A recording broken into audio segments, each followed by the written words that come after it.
Hi gang, Elizabeth here, Dandysoap Channel, and today's DIY is inspired by a heart I saw on Pinterest that has love on it. So you're going to need this heart from the Dollar Tree, our one heart, our Waverly white chalk paint, and our Mod Podge. Additionally, a pencil and some scrapbook paper. I'm going to be using a sheet out of this farmhouse that I got from Hobby Lobby. If we move forward and I trace this out and turn it into a tray, which is what my true heart's desire is, you will need your needle nose pliers, you'll need some painter's tape or duct tape, definitely a ruler, and some wire baskets from the Dollar Tree. This one is a round one and this one's a waste basket, so we'll be using that. Hot glue gun as well. This is the E6000, and that is really good for attaching metal and so forth. With that being said, let's get started. Okay guys, first thing we want to do is remove the ribbon from out of the top. And then this piece right here, if you will take and turn it at an angle towards you and use your thumb and push it outward, it will literally pop off just like that. And you shouldn't have any trouble. I'm going to paint this surface with some of the white Waverly chalk paint. And the first thing that I always tell you guys to do is to moisten the brush before you begin. That way you get a more even stroke.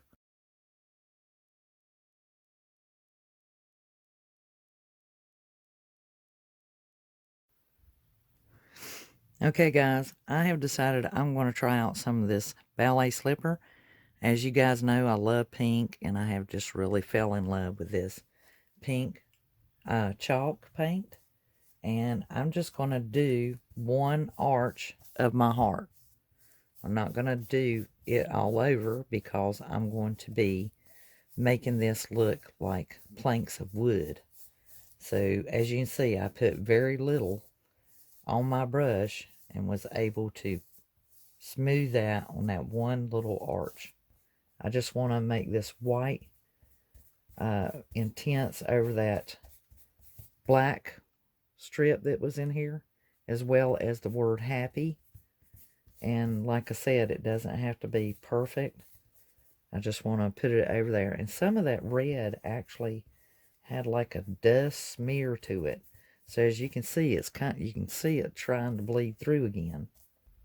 And I'm going to put a little on this side, just to kind of cover up that black that's under there. It's not going to be no problem to me by the time I get all this situated. Now I'm also, with my dirty brush, I'm going to take the truffle, Waverly truffle, and I am going to basically make it like wood. And through these little edges right here, actually I need a full strength. Take and dip the very end of the chisel of your brush into it, and then just go right down through there. You don't have to do no heavy duty focus. We're just trying to make the lines come in a little deeper.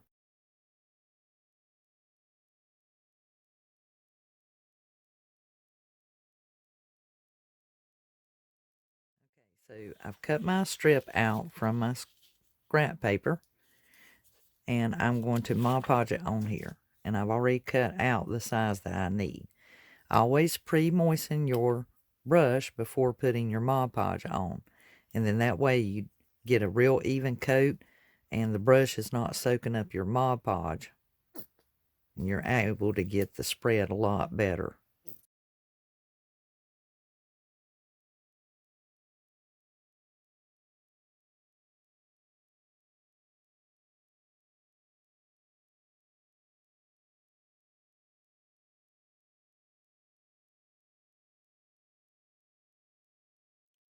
Okay, gang, you know I was talking about using the wire basket to go around this edging. So while this is drying, I can go ahead and cut this free. So first thing is we want to at least mark 2 inches down on this wire with a marker so that we know exactly where we need to cut. And that puts us right here. Now generally if you mark it there and you follow that pattern, you shouldn't have a problem. Just make sure that you've got it marked down at least 2 inches. And you can really and truly cut that with a pair of scissors, and they'll go right through it without even hesitating. And then in this area where it's doubled, you might have to, press down or work a little bit harder if you don't have a sharp pair. And just move this piece out of your way, but hang on to it because we'll be doing another DIY with that later on. We need this piece. Now, if you look, and this may be dry enough. Okay, if you look, that circle is already giving us that roundness that we want. And that's going to make shaping this a lot easier. And that's why you will also need a second wastebasket or wire basket so that we have enough to go around the entire surface area. And you're going to take your needle nose pliers and you're going to have to cut that wire in half. But you want to do it on this side so that those wires are staying to one side. And hopefully I'll be able to do this in one go. There we go. So we got that popped in half. Staying in that same area, I need to cut. So we've got that free now. And basically what that will allow us to do is whenever I go to put this, so that when this is coming about, I'll be able to bend that on around and just follow the shape of that heart and bring this out.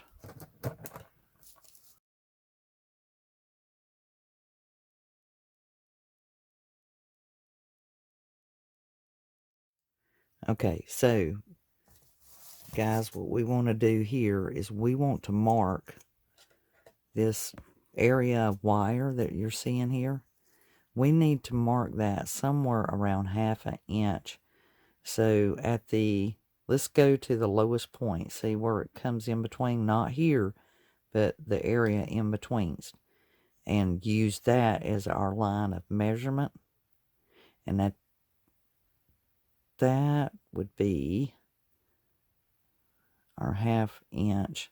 So really, at the 1/2 inch on this one, that's going to put me somewhere in here.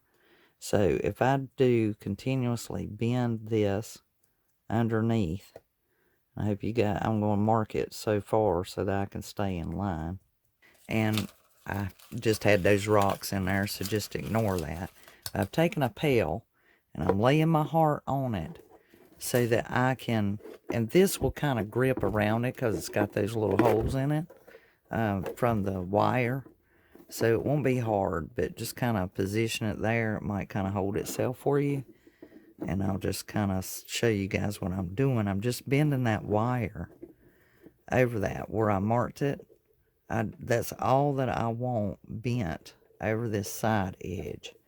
And as you can see, if you prop it on there, per se, or let the wire just kind of close up against it, it'll kind of hold itself for you.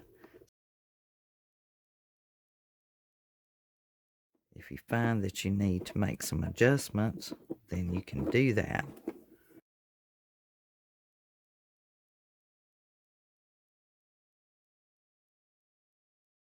I hope you guys are loving this old-fashioned look. I haven't sanded it down and distressed it. I'd have put a second coat of Mod Podge on it. And the reason being is, see, because where I broke that sign loose, it kind of dipped in.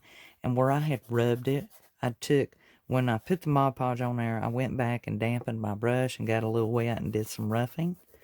And you can kind of see these rub marks. And I think over a period of time of having that on my vanity and putting bottles in it and rubbing it, that'll give it age enough naturally, because it looks pretty good now. I think it has a real nice, smooth, kind of aged look with the way that I left the paint. And as you can see, I don't mind, I don't know if you guys can make out, but actually you can see like the H and a little bit of the A and a P a little bit of, you can see a little bit of curves in there. But it's not like, and you can see just a little bit of black in the background, but it's not going to hurt a thing because it'll be used as a tray, and I want it to look that way. I want it to look distressed and old and used already, so to speak, even though it's going to be tough and strong. So let me get back to doing the rest of my wire on the opposite side, and then we'll put all this together. Now, whenever you're doing your second piece, if you're doing just like me, I'm using the more smaller round basket, and I went ahead and I have cut mine deliberately about a 1/2 inch past the mark for the smaller section. And the reason being is what I'm going to do is I'm actually going to cut back this piece right here, because I want this to curl and grasp onto the other side. And so I'm actually going to be removing this section of the wire, or this harder wire, because like I said, I am not going to be using that. I'm going to use this section to tie into the other wire. So I'm actually removing that right there, so it will curl and attach to, so it will attach to this section right here, and I'll wrap that around it and make those two pieces meet, or that upper wire, and throw it away. Then make sure that these two can attach.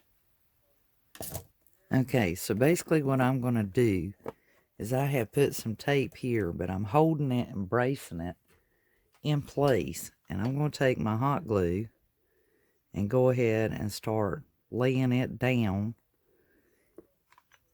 And as you can see, I'm just going to put some hot glue in strategic places. Now just give it a little bit of grip until I can get through there.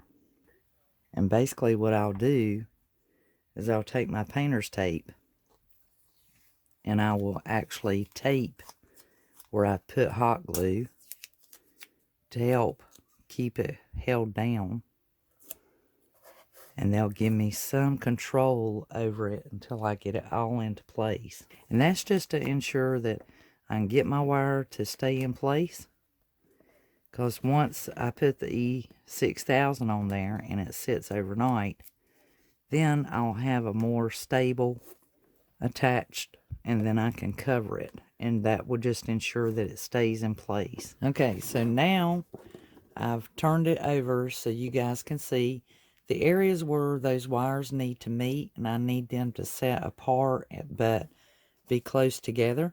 I've put tape there, and also here where that connection is made, I don't want them to set up on or cross over each other. I want them to set even like they should, and so I've placed tape there so I make sure that those meet like they're supposed to. Is on the bottom here, I put hot glue, and then I place the painter's tape over top of the hot glue areas. Now what I'll do is I will go around this with E6000, and you won't need a ton, but you do want it to stay firmly in place. And now that I've got the hot glue there, I can also add the E6000 in those areas and then let it sit overnight. And so basically I'll put down the E6000, and you don't want a ton. You just, E6000 is very powerful, and so it's not going to take a great deal. It won't take a huge amount, but you want it about that area where the wire is meeting the board, because you want it to stay. Now another thing you want to be sure of is if you're planning on leaving the painter's tape in place, or duct tape, whichever you use to buckle it down, you want to make sure you put the E6000 on that if you're planning on leaving it in place, so that your cover would here, you don't want to have any kind of like empty spaces. And really it's probably not going to take this much E6000, because it is a very permanent glue. The great thing about this is you have time to get everything on and work your way around there and take your time. Make sure that you're removing any tape that you feel or fear might be seen or not be covered, or if you're just unsure and want to take it off, then that's what you do. You want to make sure that you go all the way around checking the spots. So now I've placed my cardboard there to take up the difference. And you can look at the edges just to see that it's even Steven. When you look down the side of it, you can't see the cardboard sticking up past the wire. And that's how you'll know, which really just judge your thickness by the wire to cut your cardboard. So I've got that piece done. So what I'm going to do, rather than trying to like perfectly measure this, I'm basically going to lay it on there and just glue it down and set the weight on it so that I can just kind of do like a rough cut. I'm sorry, I didn't mean to make you dizzy. I'm just going to rough cut me out this plastic or vinyl shelving liner, and then that way I can trim it up after this has set overnight. And what I would recommend doing on this is making sure that you go ahead and have one half glued up at the top, or at least the arch anyway.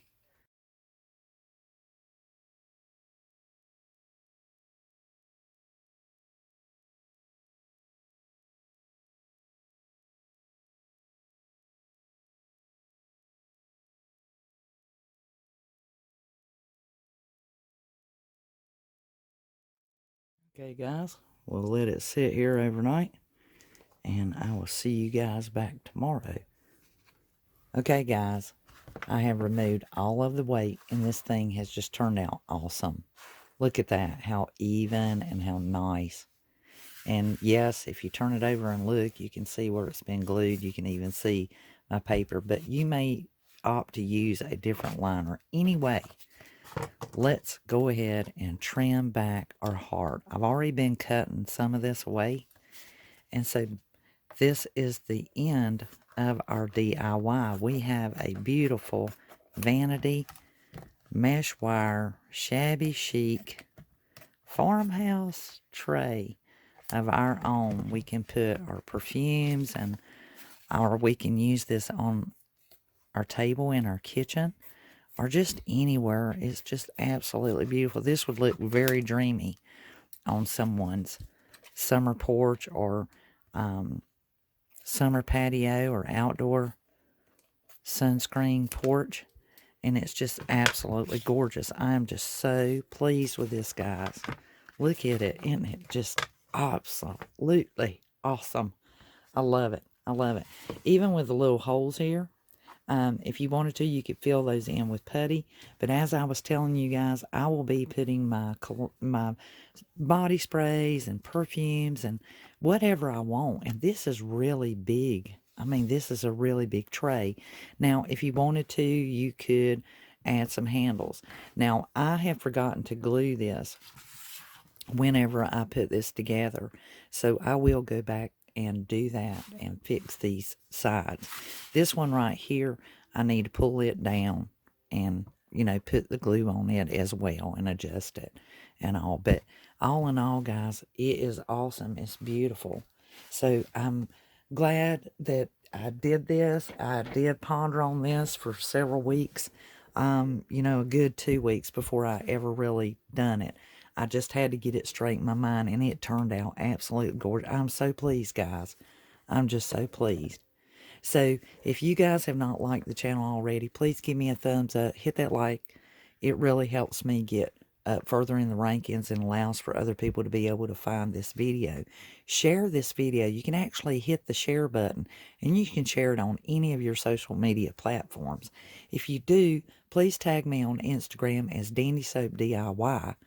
Additionally, share it on your Facebook, family or friends, anybody or someone who just enjoys looking at DIYs.